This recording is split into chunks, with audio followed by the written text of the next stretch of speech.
Tino Fa'asuamaleaui has decided to stay with the Gold Coast Titans, with the club captain declaring he wants to build a winning culture alongside new coach Josh Hannay and lead the Queensland team to a maiden NRL premiership. The Titans skipper was in headlines for some months after he activated a clause in his lengthy contract, it originally ran to 2033, that allowed him to speak to rival clubs. He fielded semi-serious approaches from interested parties like the Sydney Roosters and the St George Illawarra Dragons, as well as a proper offer from the Perth Bears during that time. In the end though, Tino was sold on the plan Hannay is building. He confirmed he'd re-signed to at least 2030 and said, "I want to remain loyal and be part of the team that delivers premiership success to the Gold Coast. The Titans mean a lot to me and my family, and my goals never changed. To achieve that, I want to do everything I can to build a winning culture, and that's why I've put to bed all the speculation before we start the season. I'm fully committed to the Titans and genuinely believe we have so much potential with the roster we're building and Josh at the helm."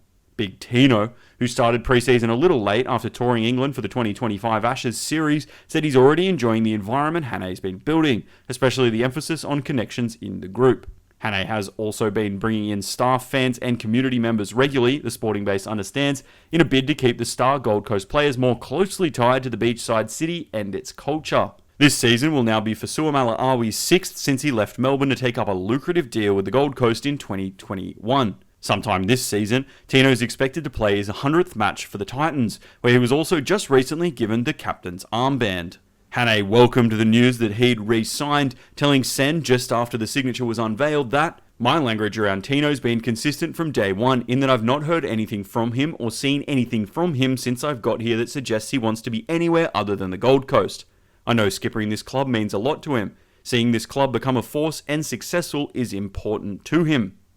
He's done the hard yards over the last 4 to 6 years. He wants to be here. That's what he's communicated to me. I think naturally there's been a little frustration from him, maybe over the last 12 months in particular, around a sense that the club wasn't moving forward and that they were maybe stuck in this constant state of repetition around poor performance.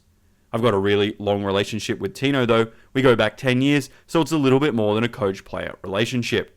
We've had some really honest conversations, and I'm confident he's going to commit his future short and long term."